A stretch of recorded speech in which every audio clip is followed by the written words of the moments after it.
Good afternoon, everyone. St. Joseph's Indian Institutions and Center for Social Concern has organized this webinar on human rights on the occasion of Human International Human Rights Day for all the staff of Indian institutions and also other staff of Jesuit institutions throughout Karnataka and India. We have got an eminent resource person, Mr. Advocate S. Balan. So he will be addressing us on the human rights. He will be joining us soon.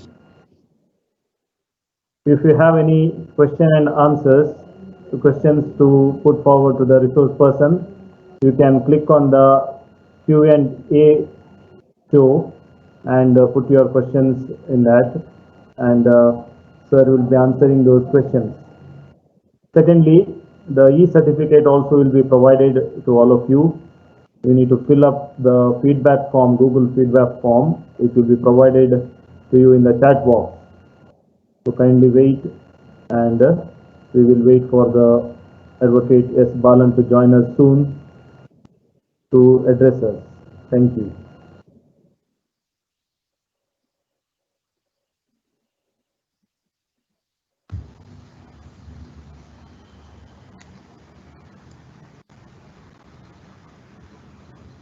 A warm welcome to you all for this webinar on human rights organized by St. Joseph's Indian Institutions and Center for Social Concern.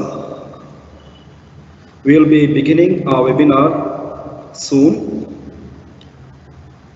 Kindly note, dear staff, as Father Rohan mentioned just now, you can put your questions to the resource person in the Q&A section.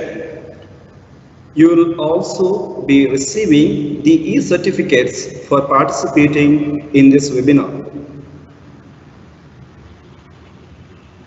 Kindly note, dear staff, you will have to fill the feedback form posted in the chat box. Only 100 participants will be receiving the e-certificates today. Other participants can receive the e-certificates tomorrow and day after. Therefore, fill the feedback forms to receive the e-certificates. Human rights are not a privilege conferred by government. They are every human being's entitlement by virtue of his humanity, said by Mother Teresa. Human Rights Day is celebrated every year on December 10th. The main aim behind celebrating this day is to improve the physical, social, cultural, and spiritual well-being and welfare of the vulnerable group of people. It's a great honor we have CSC in our school campus, that is Center for Social Concern. The main aim of this center is to coordinate the outreach works and social activities of each unit and combining for one cause. Social Center also has a listening center mainly for guiding and listening of staff and parents. And Ms. Nirma, being the coordinator, has taken this center to a new level. A right delayed is a right denied. Many of us are being denied of our fundamental rights. In such case, our dear father Stan Swami has been denied of his rights through illegal arrest from his residence in Jharkhand by the NIA. Father Stan Swami is 83 years old and Jesuit priest, has spent almost 3 decades of his life identifying himself with the Adivasi people and their struggle. He stood and supported the life, dignity, and the self-respect of the Adivasi. Dear friends, sorry for the inconvenience due to network problem. We are not able to continue the webinar. Now we have got the new link. We will be continuing the procedures of this webinar. Over to Sister Mary for the prayer. Sister Jane Benita will now lead us into the presence of Almighty. In God's eyes, We are all created equal. Almighty God, we come to you this hour asking for your blessing and help as we are gathered together. God of peace, breathe on this fractured world and heal the divisions that grow daily wider.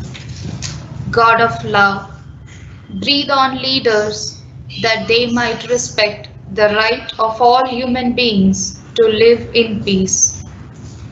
God of joy, breathe on the individual and bring freedom from conflict and a life that's free from fear.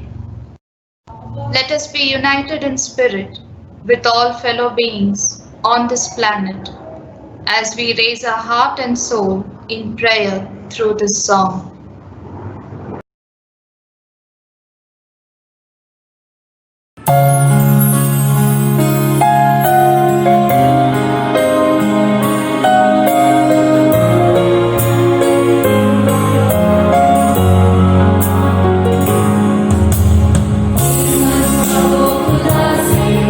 मेरी मुश्किलें बड़ी हैं ये मत कहो खुदा से मेरी मुश्किलें बड़ी हैं इन मुश्किलों से कह दो मेरा खुदा बड़ा है आती है आती यादों हर उनका खैर मकदम आती है आती यादों हर उनका खैर मकदम तूफान से ही तो लड़ने खुदा ने तुझे खड़ा है ये मत कहो खुदा से मेरी मुश्किलें बड़ी हैं इन मुश्किलों से कह दो मेरा खुदा बड़ा है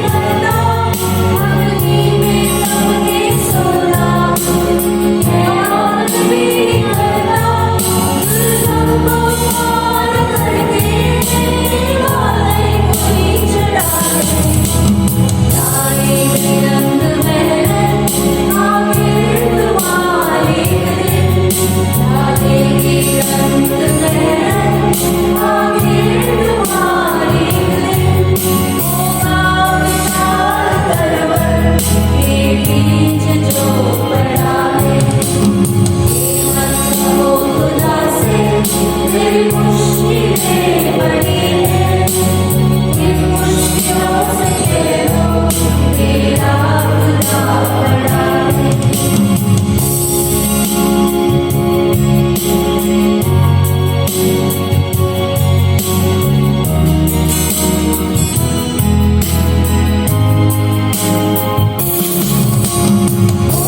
शक्तियों से जब साथ है तुम्हारे शक्तियों से जब साथ है तुम्हारे हर काम से रहते हर दिन दुआ बढ़ाए कभी हार नाना हिम्मत का कदम बढ़ाओ कभी हार नाना हिम्मत का कदम बढ़ाओ हजारों कदम बढ़ाने वो सामने खड़ा है हिम्मत कहो खुदा से ये मुश्किलें बड़ी हैं इन मुश्किलों से कह दो मेरा खुदा बड़ा है मेरा खुदा बड़ा है मेरा खुदा बड़ा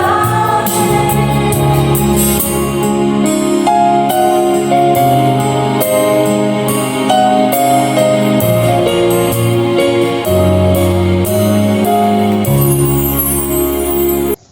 Let us pray. One God, loving Mother and Father of us all, you have given us life, you call us to know one another. You call us to a path of love. You call us to justice in thought, in action, and in intention. We pray that you will guide us so that we may serve you faithfully by honoring our brothers and sisters. Today we are dedicated to remembering the rights of all your people. We pray today for the safety, security, and well being of your children. We remember those who have been dispossessed, shunned, hurt, and impoverished by others. God of peace, breathe on your children that we might respect the right of all human beings to live in peace. Amen. Every man's life is a fairy tale written by God's fingers. Thank you, dear Sister Jay Mary, for that grace-filled prayer. So good afternoon, everyone. Sorry for the inconvenience. I would like to introduce to the day's speaker, Advocate S. Balan. This webinar is arranged by St. Joseph's Indian Institutions and the Center for Social Concern. It is said to deny people their human rights is to challenge their very humanity, by Nelson Mandela. Today's speaker is a person who always stood for the human rights, and he valued humanity more than anything else. I am very much privileged to introduce our resource person of the day, who will be speaking about human rights. When I requested Advocate S. Balan to speak on human rights for our staff, he readily agreed. When I asked him to give his profile, he told me just to introduce me as an advocate. But when I searched his name in the Google, interestingly, I was surprised to know so many things, great achievements of Advocate S. Balan. He is an advocate, as a human rights activist. He is also trade union activist and also person who is closely associated with Father Stan and inspired by him. Advocate S. Balan is a senior advocate at the High Court of Karnataka and the convener of the organization Anti-Fascist People's Front. As a lawyer, he has represented a number of cases, including the Gauri Lankesh case. An expert in cross-examination, he is well known for handling complex cases dealing with matters such as Unlawful Activities Prevention Act, UAPA, and the National Investigating Agencies Act, NIA Act. He has been also actively involved in workers' protest movements at Karmika Bhavan.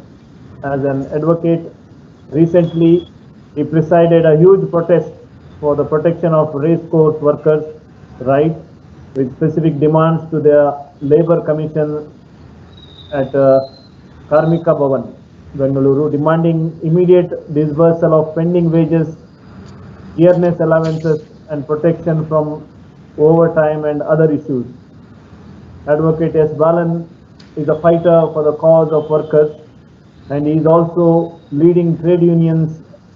He is also leading many trade unions of various categories of unorganized and contract workers, including those in public sectors like HAL, BHPL, VML, and in government sectors like municipal workers, and in companies like Bosch, Racecourse, also state level or unorganized workers like quarry and construction workers, computer operators and nurses, etc. Advocate Balan was also chosen as the Karnataka State President of AICCTU. Advocate S. Balan also was the State President of MCHRO, Human Rights Organizations of Karnataka. He has been actively involved in speaking against silencing the dissent, especially when Gauri Lankesh was murdered. He has also raised his voice against mob lynching and other unjust practices which are happening in India. He also has been giving series of lectures on UAPA and NIA Act. Advocate S. Balan is closely associated with Father Stan and other human rights activists. He told me that he has been in close association with Father Stan for the many years when Father Stan was in Bangalore. He also follows the words of Martin Luther King, that is, injustice anywhere is a threat to justice everywhere. So we are today privileged to have Advocate S. Balan. Dear Advocate S. Balan, with the management and the staff of SJII Bangalore, are indeed privileged to have you with us today to be enlightened by you on human rights. Thank you for obliging us and being with us here to address us on human rights. Thank you. Thank you, dear Father Rohan, for introducing the resource person. It's my great honor to welcome the resource person of the day, Advocate S. Balan, who is a senior advocate to give talk on human rights. Over to you, Advocate S. Balan.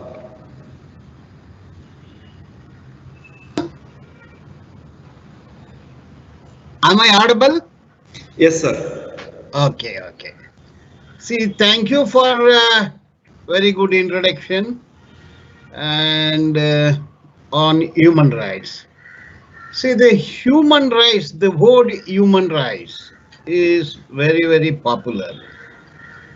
See, Human Rights Day, Human Rights Organization, Universal Human Rights, International Covenants on Human Rights, European Covenants on Human Rights, Human Rights National Commission, Human Rights State Commission, Human Rights Activist, Human Rights. This is a very popular vocabulary.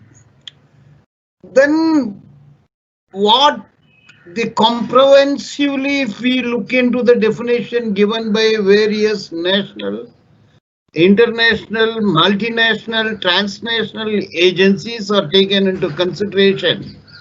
The human rights, what they define is freedom of speech, expression, freedom of faith, freedom of organization, association.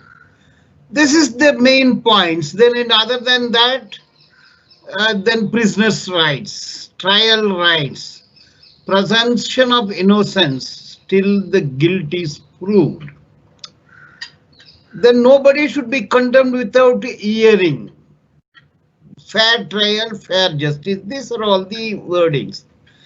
Now, if we come to our nation, see, prior to the Constitution, the human rights was not defined. So we adopted Constitution November 26th and it came into effect January 26, 1950. So the human rights is not defined under Constitution. Human rights are also not defined under law. What we find regarding human rights, see, in the preamble of the Constitution, they say justice, social, economic and political. This is not fundamental right which we cannot approach a court of law for social, economic and political justice. Then comes liberty. Liberty of thought, expression, belief, faith and worship. Of course, this is fundamental right under Article 25 of the Constitution of India. Again, equality of status of opportunity. This is also not an effective right. This is not part of fundamental right. For equality of status and opportunity, we can't approach court of law. Then where we find the human rights? It's fundamental right under Article 19. So 19 reads starts the wording protection of certain rights. 19A, freedom of speech and expression. Of course, this is restricted under Article 19(2). It is not absolute freedom of speech and expression. Then assembly, freedom to assemble peacefully without arms. This is also a restriction under 19(3). Then 19C, to form association or unions or cooperative societies. This is also restricted under 19(4). Then 19D, to move freely throughout territory of India. Then E, to reside and settle any part of the India, the territory of India. This is also restricted under 19(5) of the Constitution. Then 19G, this is a property right to practice any profession or to carry on occupation, trade or business. So these are all the rights we can find in Article 19. Then the restriction generally read, the restricted to protect sovereignty, integrity of India, security of the state, friendly relation with foreign state, public order and so on. So this is one article, 19A1, A2E, of course with restrictions. Then comes Article 21, protection of life and personal liberty. It reads, no person shall be deprived of his life or personal liberty, except according to procedure established by law. This is Article 91. Then of course Article 22, which speaks about the right of arrested person. Then comes 25, right to freedom of religion. So these are all the rights we found in the Constitution with clear restriction. Now the same wording, see, Universal Declaration of Human Rights, 10th of December 1948. That was the period where the Constituent Assembly of India was in the process of drafting our Constitution under the chairmanship of Dr. B.R. Ambedkar. So this is how the same wording is there in fundamental right. This is one aspect. Then you go on the international covenants, European covenants on human rights. See, you find only this language, freedom of speech, expression, assembly, organization, union, only these rights. What we cannot find is right to work, right to education, right to health, right to medicine, right to food, right to shelter, right to a fair wage, right to a living wage, right to a proper road. All that are not fundamental right. So it is not the right even under Universal Declaration of Human Rights. These are all not incorporated in international covenants on human rights. These are all not incorporated in the European Human Rights Covenant. This is away from human rights. These are all the rights that is enshrined. Then we have a Human Rights Act, state human rights, central human rights, we have Human Rights Act. If you read that, these are all confined within the purview of Article 22. Arrest of a person, compliance of 24 hours, production before the magistrate, remand, could be police remand or judicial remand. These are all the guarantees under National Human Rights Law. Even in that law, the basic right of an individual as a worker's right, human right, citizenship right, all that cannot be challenged before the Human Rights Commission, whether it is a Central Human Rights Commission or State Human Rights Commission. See, though restricted fundamental rights are provided under Article 19 and Article 21 of the Constitution of India. See, these rights are taken away by the draconian laws like TADA, then FOTA, then UPA. See, in 1985, TADA Act was enacted with a sunset clause for 2 years, but it stretched up to 10 years. It was allowed to be lapsed in the year 1995. Over a period of 10 years, thousands and thousands of activists who protected Dalit rights, Adivasi rights, workers' rights, common man's right of dissent was completely throttled. The law was so stringent, so dreaded, so draconian, so dangerous.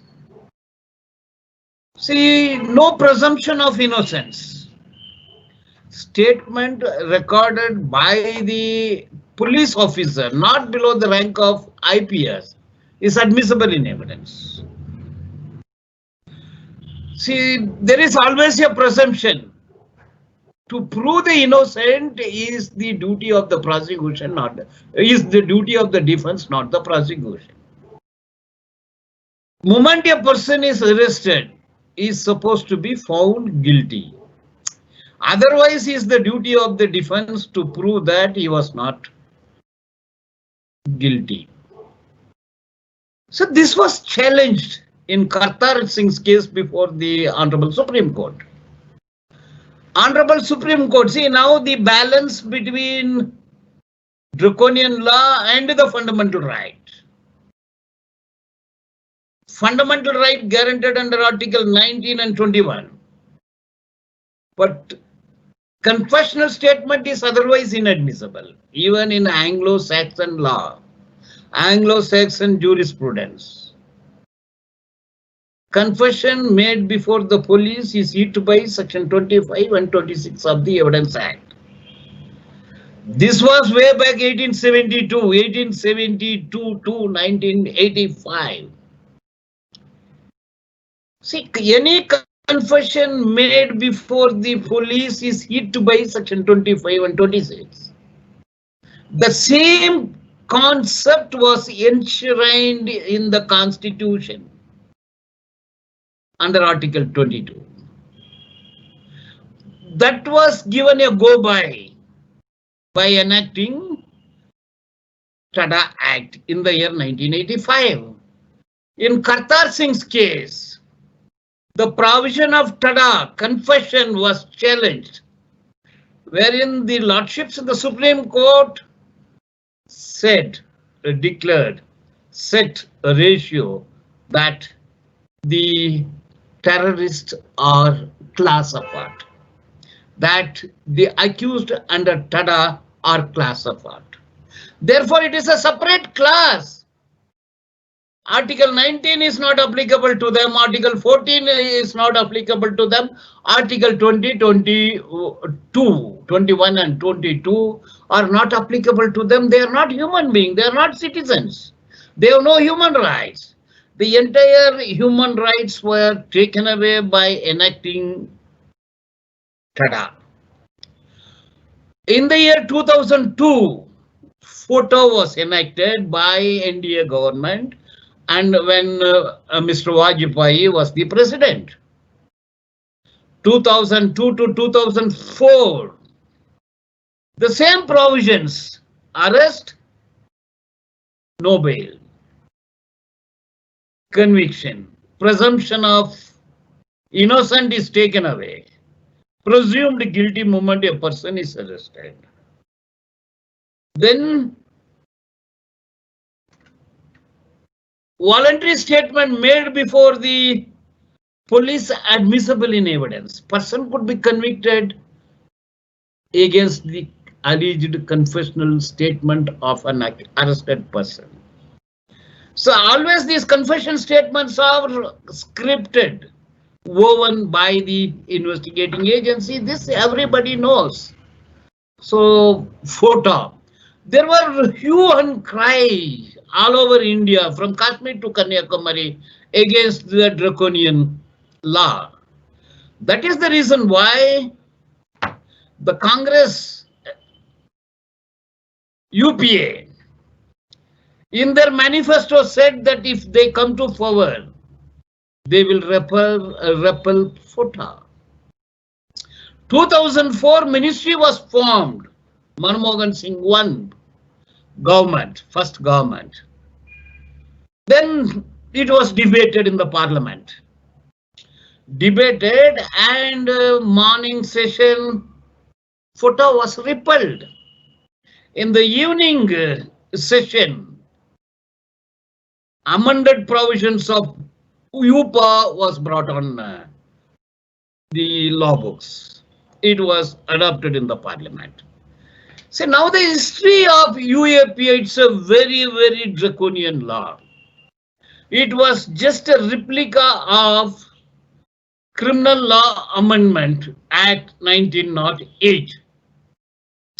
The Britishers wanted to curtail the freedom movement. So this criminal law amendment was made in the year 1908 with the purpose of imposing ban on organizations.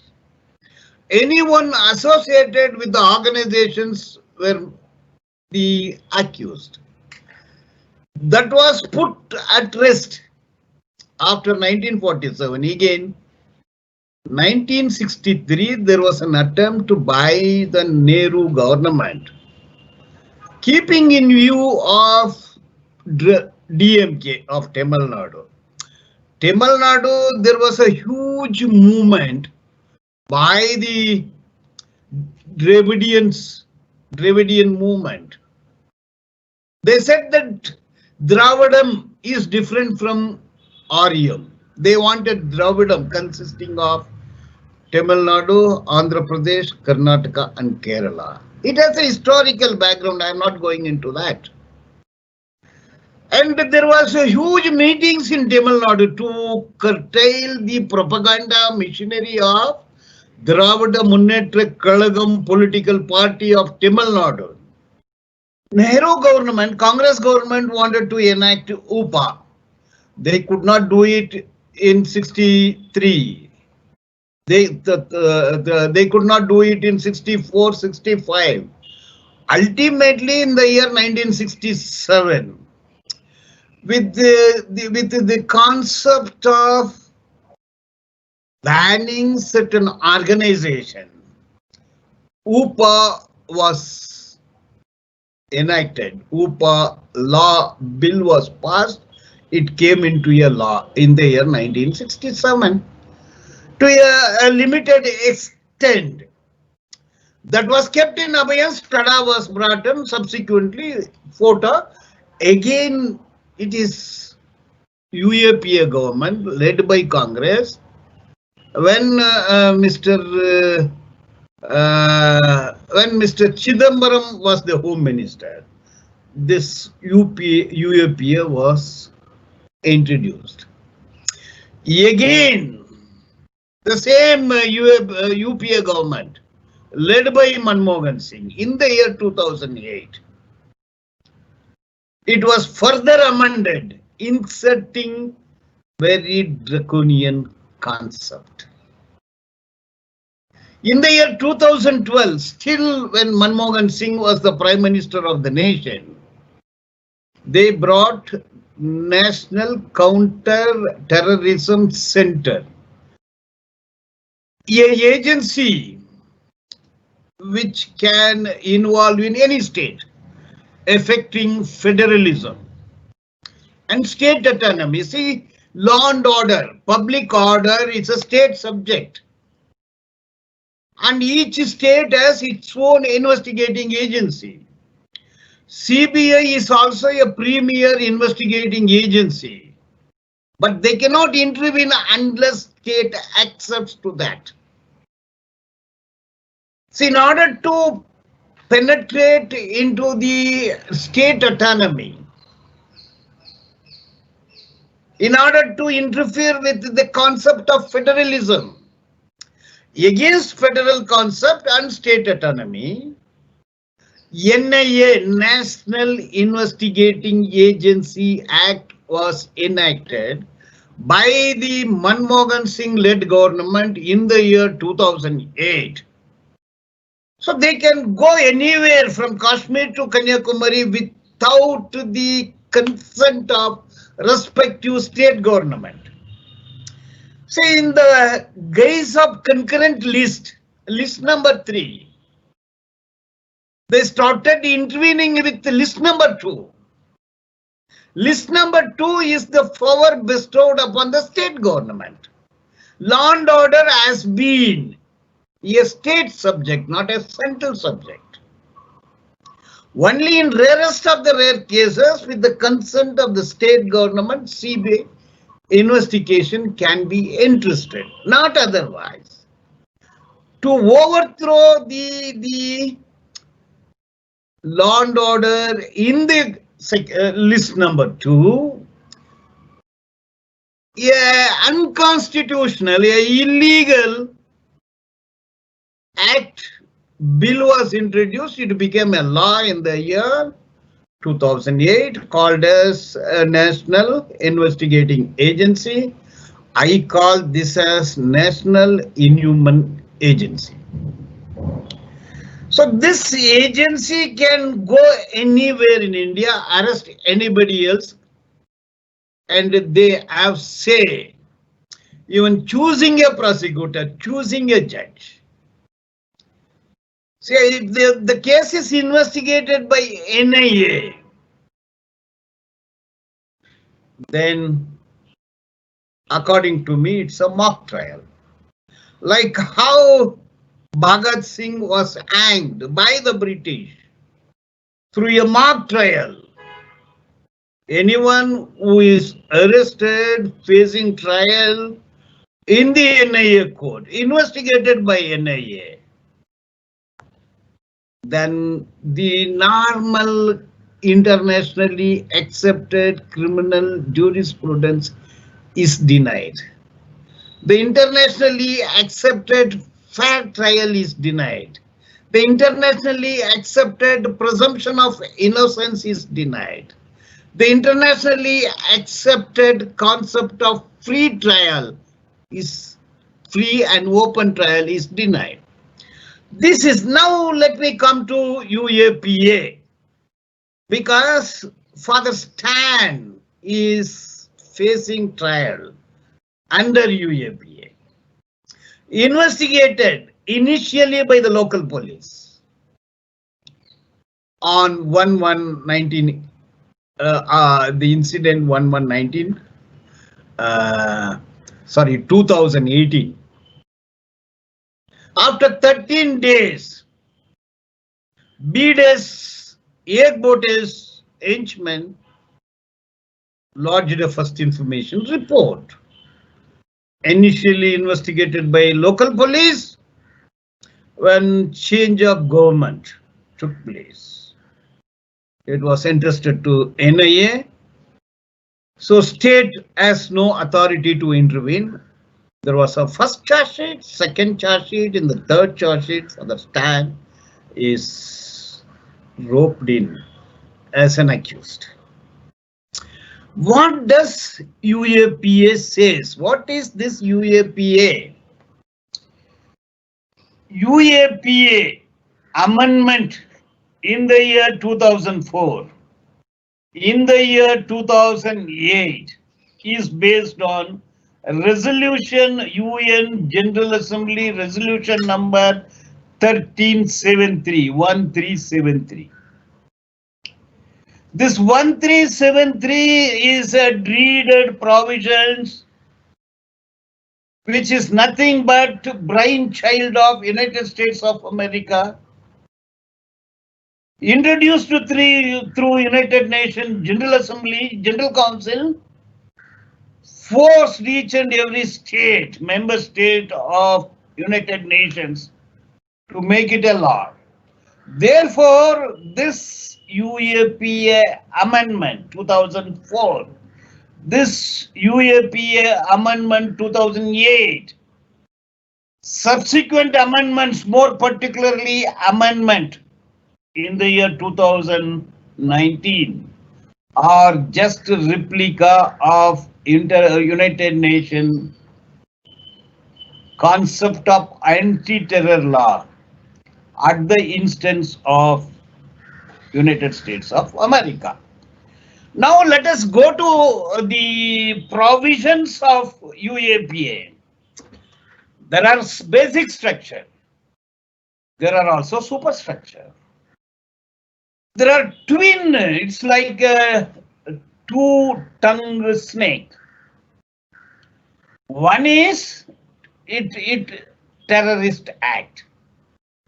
The another one is unlawful act. UAPA is more dreaded than its predecessors, FOTA and TADA. FOTA and TADA defined only the terrorist act. UAPA defines terrorist act, prescribes punishment for that, also unlawful act. Now let us consider the definitions. UAPA definition 2 KLM. KLM and OP. KLM defines terrorist act. OP defines unlawful activity. K is terrorist act. Terrorist act is not defined. Terrorist act is an act as defined under section 15 of the UAP Act. We'll go to 15 little later. Punishment is prescribed under section 16 of the UAP Act. Then K, terrorist gang. L, terrorist organization. Terrorist gang, terrorist organization, unlawful association, unlawful activity. Then terrorist act. Terrorist act, K, terrorist gang, L, M, terrorist organization is M. O is unlawful association, P is unlawful activities. See, KLM, leave N, OP. Unlawful association, OP. KLM, terrorism, terrorist act, terrorist organization. See this, now terror, terrorism, that is not defined. Terror is not defined, terrorism is also not defined. Terrorist act is not defined. Terrorist gang is defined. Terrorist gang means any association which has been declared as unlawful association under section 3 subsection 1 of UAP Act. This is terrorist gang. It's not named. Any association, the language used, any association which are declared as the unlawful association under section 3 subsection 3 is defined as terrorist gang. Terrorist organization, 2M. Terrorist organization means an organization as per schedule 1. Banned under section 35 of the UAP Act. So these are all the terrorist gang and terrorist organization. This is definition. See this UAPA has two modes. It has bestowed with the power to an executive. Executive means Joint Secretary of the Central Home Department. Joint Secretary of the Home Department is bestowed with the power of choosing and banning an organization. The executive who works under the command of the legislature, Home Minister, is bestowed with the power to ban any organization as a terrorist gang or terrorist organization or unlawful association and declare the same by passing an order under section 3 subsection 1 of the UAP Act. Then 4, it has to be notified in the newspapers within a month, and 5, a tribunal to ratify the order passed by the executive. What is to be understood here? This is the basic structure. Any organization in the country, any group, any voice of dissent, any tribal organization, Adivasi organization, minority organization, workers organization, intellectual organization which oppose the state, the legislation, can be branded as a banned organization. See, the power is not bestowed upon a judicial authority. The power is not before the High Court or a Sessions Court or the Supreme Court. Without a judicial mind, unilaterally, without taking the ground reality into consideration, without giving an opportunity of being heard, executive can declare any organization as a banned organization. So judiciary over the executive overpowers the judiciary. Judicial power is taken away. Power is bestowed upon the executive. See, in India, we have two governments. One is elected government. Every 5 years through ballot, we change elected government. That democracy is vote. So 5-second democracy, 5 years autocracy, only 5-second democracy, 5-year autocracy, 5-year fascism. This is the elected government. Selected government is already selected under law. Home Secretary selected, Joint Secretary selected, Executive selected. It's a selected government. The Constitution does not give power to the people of the country to challenge the selected government. You can't challenge the selected government. You can't change it. You have no right. Selected government and the people of this country, absolutely no connection.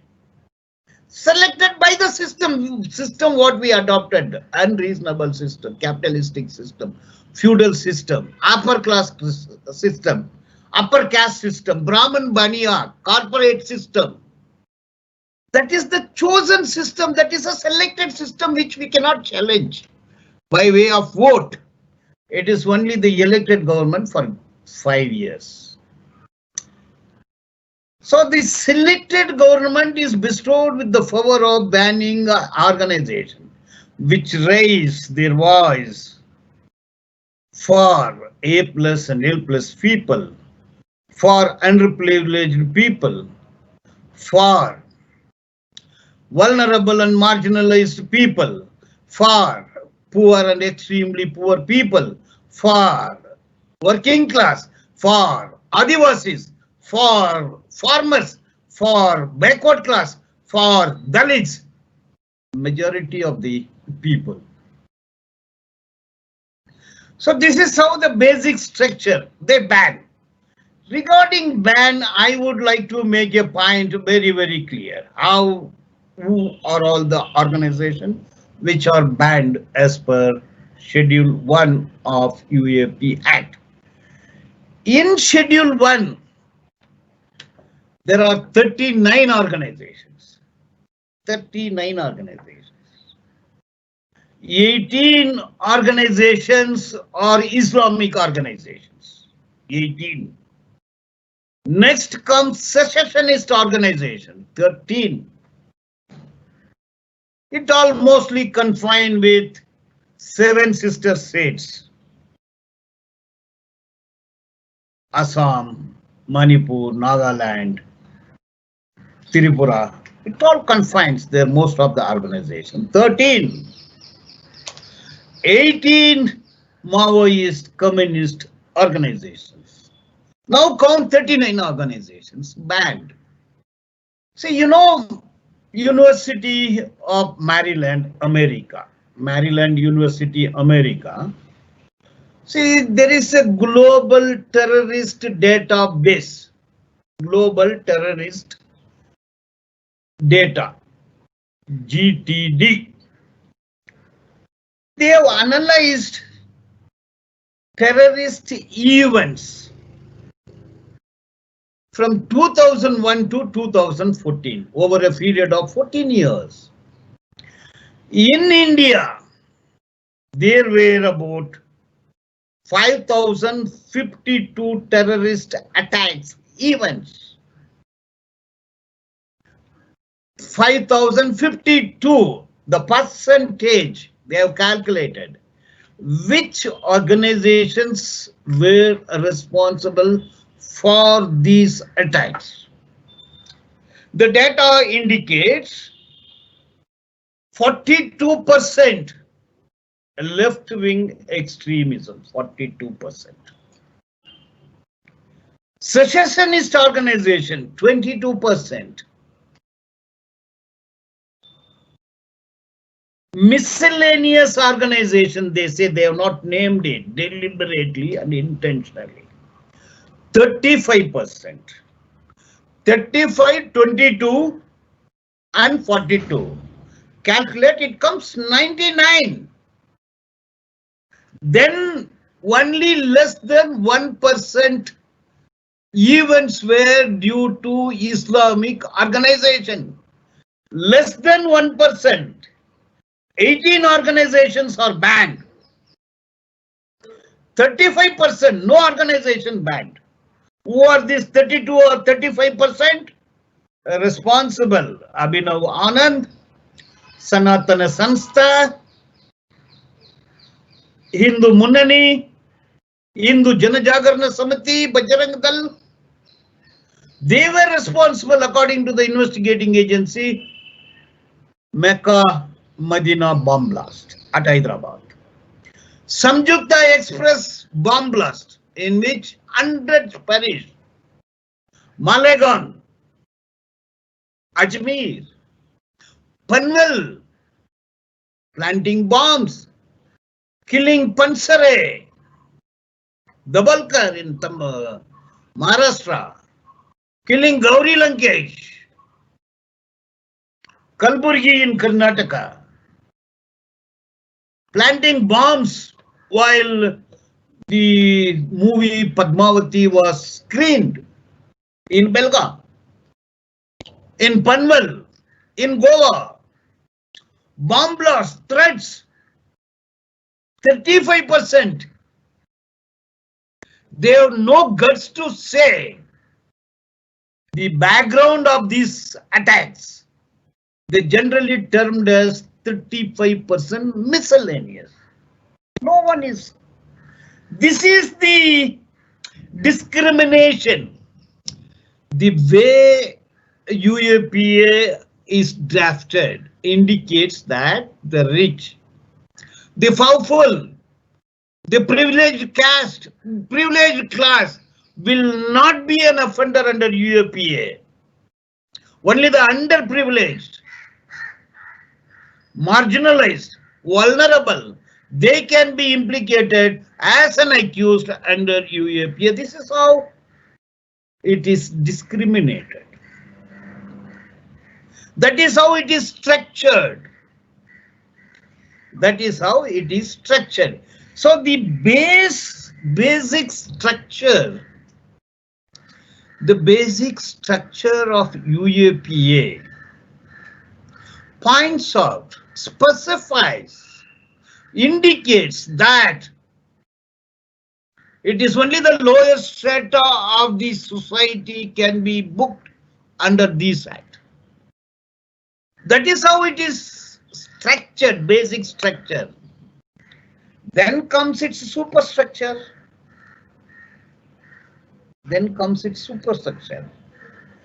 See, again, going to the basic structure, terrorist gang, terrorist organization under Schedule 1. O and P, any individual can also be arrested in the name of, in the guise of, in the garb of threat to unity, integrity, security, sovereignty, economic security of the nation, any individual. Just in the name of writing, even thinking is an offense. Whoever intend to. How do the investigating agency knows that a person intend to? This is only to implicate anyone as an accused under UAPA. Then the superstructure, section 10, just a member of unlawful assembly, just a member. If your notebook is recovered, if your book is recovered, if some message is retrieved from laptop or mobile or desktop, that is suffice to arrest a person as unlawful activity. Unlawful association, section 10, unlawful activity, section 13. Raising funds, suppose 5,000 rupees is recovered from the pocket of a person, that suffice. That's a terrorist fund. Then the draconian reader dangerous section is section 15 and section 16. Suppose a person is arrested under section 15. It is an offense punishable under section 16. Punishment up to death or life.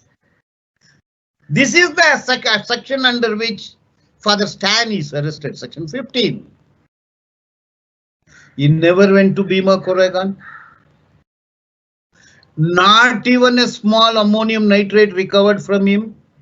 He has never seen a gun, never trained in using a firearm, never touched a weapon. At the most, he might have touched his pen. It's not gun.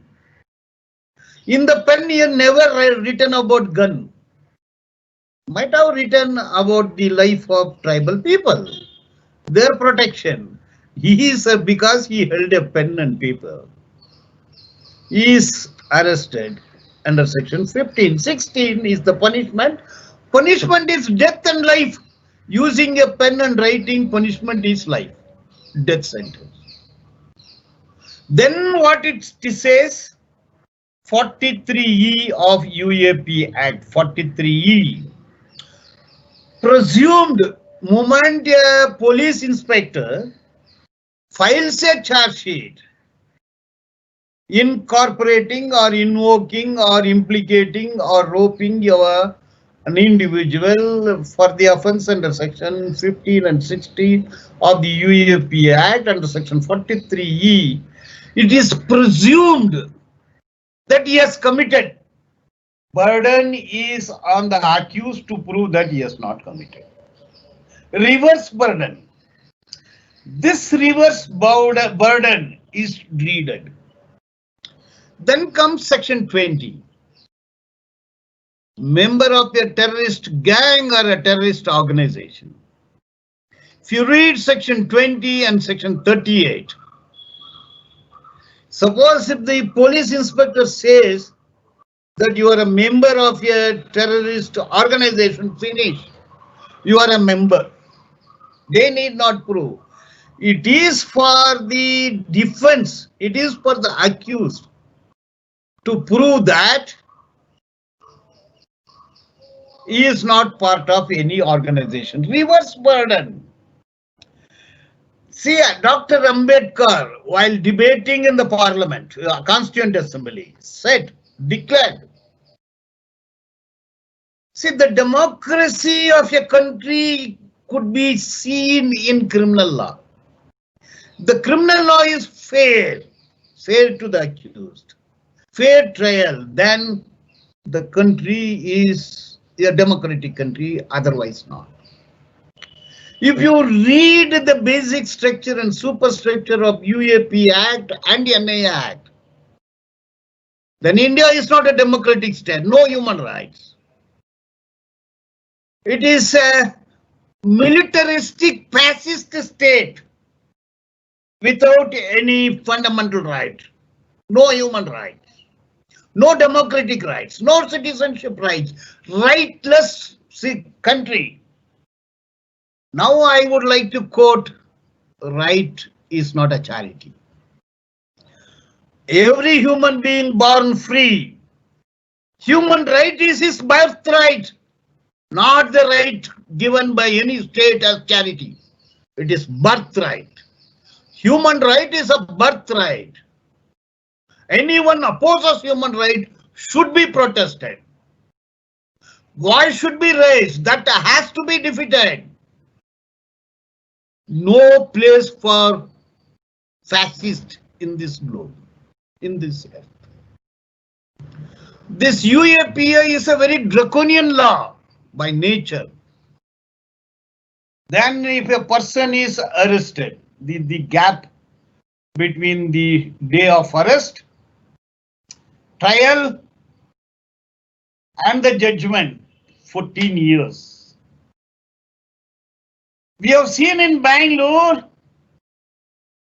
just for a charge sheet, person languishes in jail for the last 14 years. Court is not granting bail, 14 years under trial. Punishment is 5 years.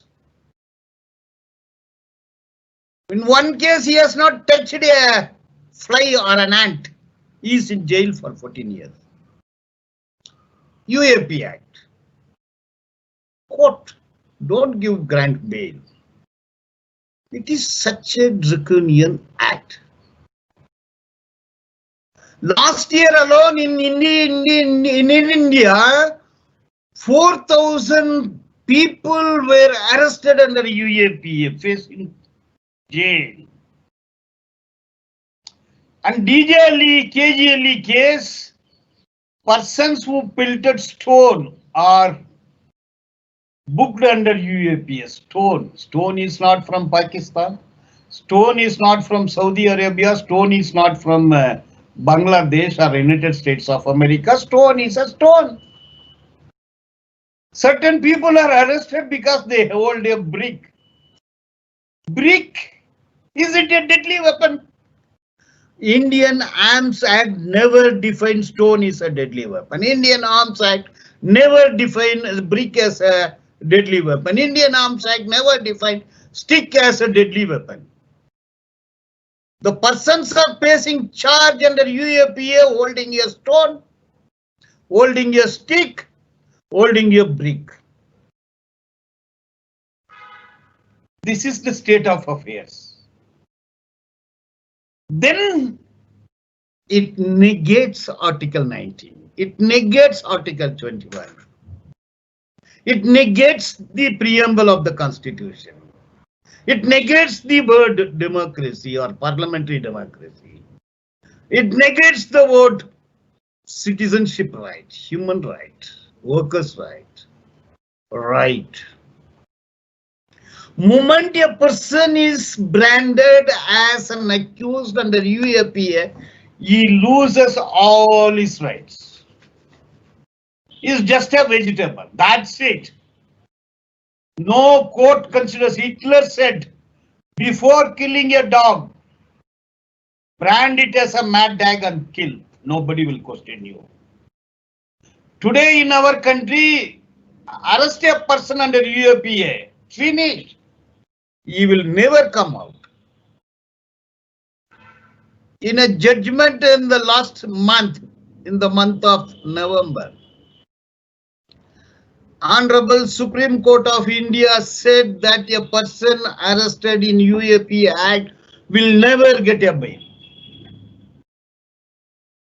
Bail, jail. Bail is the rule, jail is the exception. But under UAPA, jail is the rule, no bail, only jail. This is worse than Hitler's Germany. This is worse than Franco's Spain. This is worse than Benito Mussolini's Italy. Worse than Pinchote's Chile. Worse than Suharto's Indonesia. Worse than Marcos Philippines. It's very degraded. Just because a person owns a store should remain in jail for years and years. This is the UAP Act. 43 subsection D proviso 5. Bail means court should, if the court says there is a prima facie true, the allegations or accusations are prima facie true, prima facie true. If a policeman says this fellow held a stone, if a policeman say that this fellow held a brick, if a policeman say that this fellow held a stick without corresponding injury, where he hit, how he hit, whether stone or a brick or a stick caused any aberration, not necessary. He will remain in jail. High court will not grant bail. Supreme Court will not grant bail. Forget about the trial court. If a policeman said, a constable say, I have seen this person holding a stone on that particular day. End of it. These are all the case laws I am telling. Stringent bail provisions. And during the course of trial, sealed cover statements, sealed cover confessional statements, sealed cover, everything is sealed cover.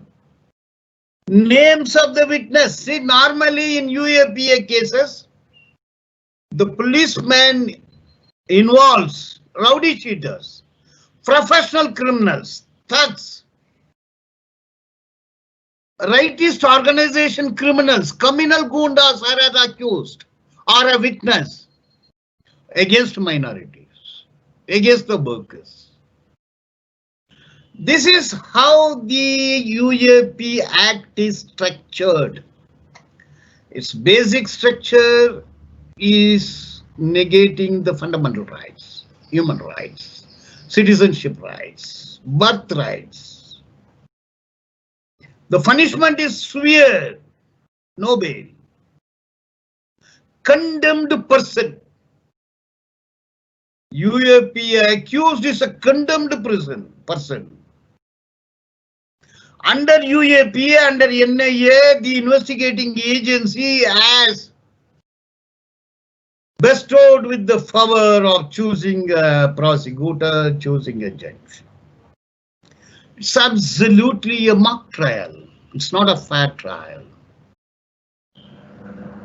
It is against Universal Declaration of Human Rights, Article 11. Article 16 of European Covenants on European Human Rights. It's draconian. This is in violation of Article 14 Article 19, Article 20 and 21 of the Constitution of India. Therefore, to put it in a nutshell, it's my steady understanding in practical in the court. So very, very dangerous, dreaded, inhuman, unconstitutional, illegal act enacted by the Parliament at the dictation of United States of America based on resolution number 1373. Okay, I have said so regarding UAP Act and human rights. Now coming to Stan, Father Stan.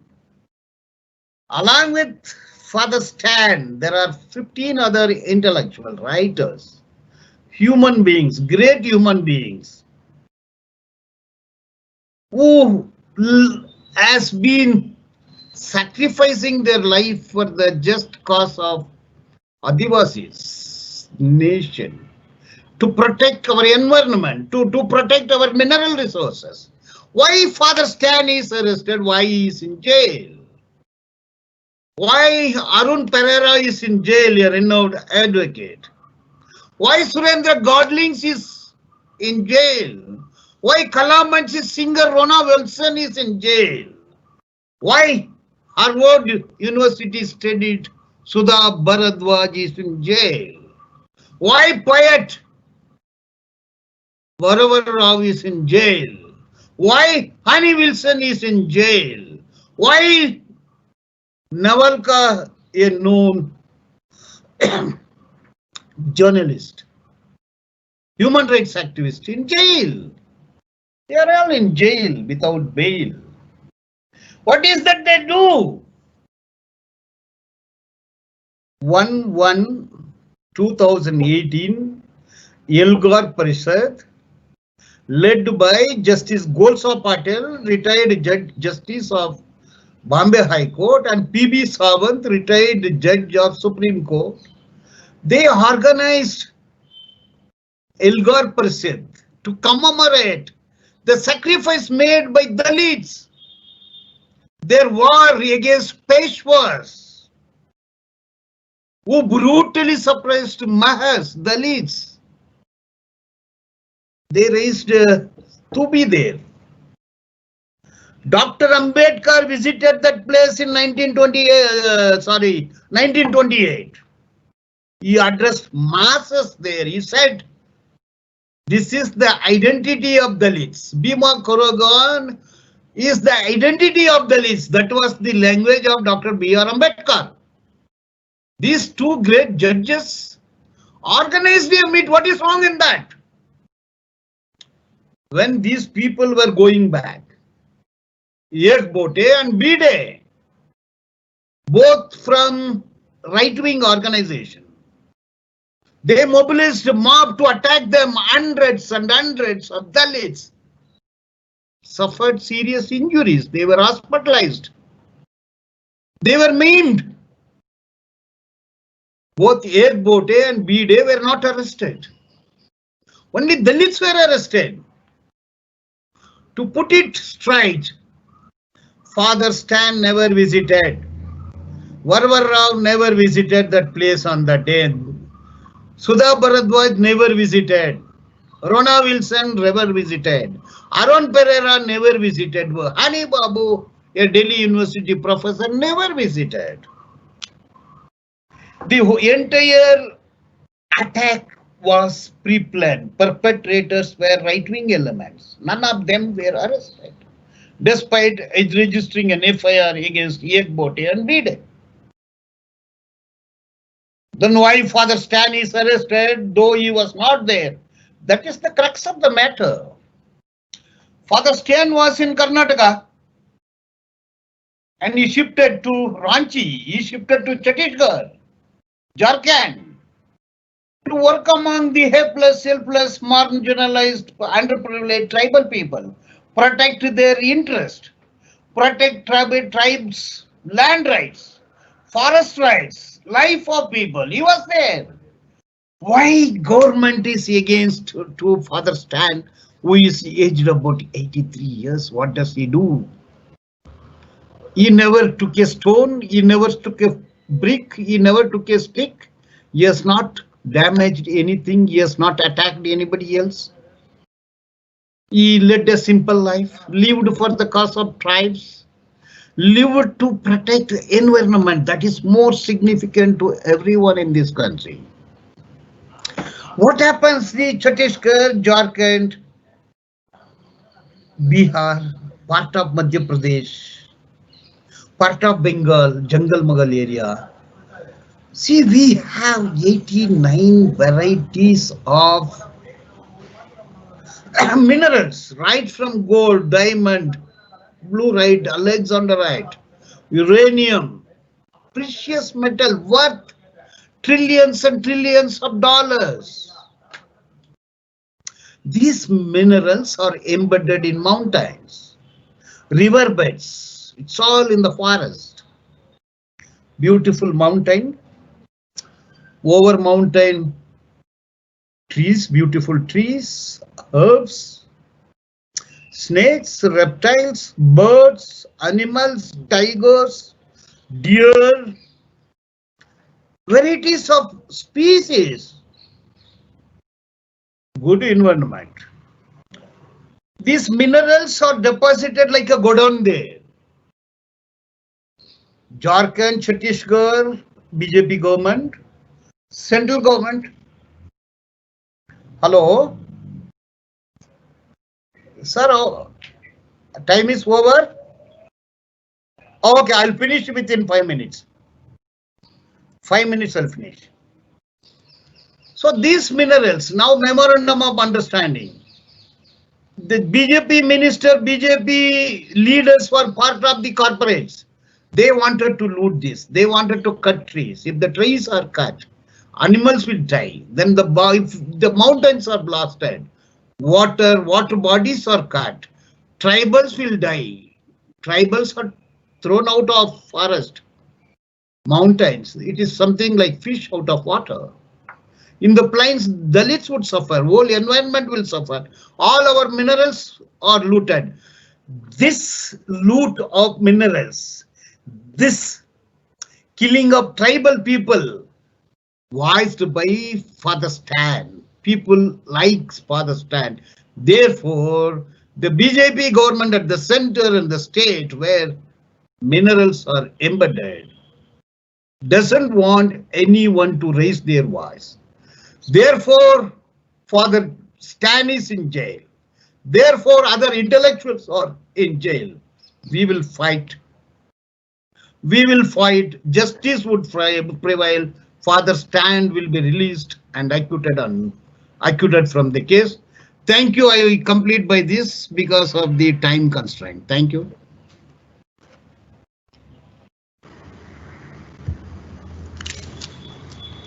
Thank you so much, sir, for beautifully speaking on human rights and the related articles to it and about Father Stan. Thank you, sir, for making us aware of what is right and what is not. Your life and support for the people who are searching for their rights have really inspired all of us. Thank you, sir.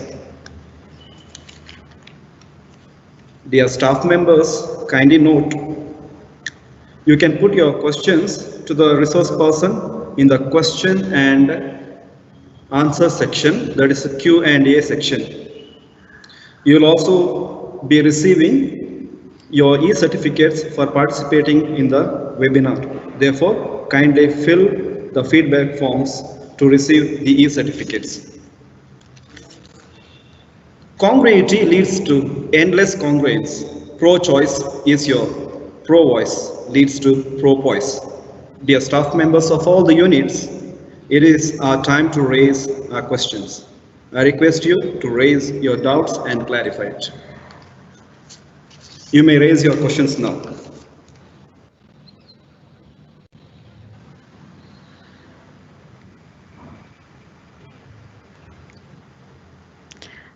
Good afternoon, sir. There is one question from our audience. When Mr. Advani could be overlooked with the Ayodhya case because of his age, then why can't be Father Stan? Please repeat your question. When Mr. Advani could be overlooked with the Ayodhya case because of his age, then why can't be Father Stan? This is the question, sir. Yeah, nice question. Advani was in support of privileged. Stan is in support of underprivileged. Advani pro-capital, Stan anti-capital. Advani pro-loot, Stan anti-loot. Advani pro-corporate, Stan anti-corporate. Advani a Brahmin, Stan a underprivileged person. Stan represents poor, Advani represents rich. They are privileged, Advani was on bail. Stan represents underprivileged, Stan is facing a charge under UAPA, similar charge. The state has no guts to implicate Advani. There is world of difference between Father Stan and Advani. As Marx said, life is great if one lives for the people. Stan is great. He lives for underprivileged people. Therefore, he is facing jail. He will get justice. Thank you, sir. Thank you, sir. Yeah. I think we will conclude with our question answer sessions because there is no more questions. If there is questions, we will let you know, sir, later. Thank you. Over to Naveen, sir. Thank you, ma'am. The roots of all goodness lie in the soil of appreciation for goodness. So expect nothing, appreciate everything. May I now request Ms. Anusha, faculty of St. Joseph's Indian Composite PU College, to render the vote of thanks.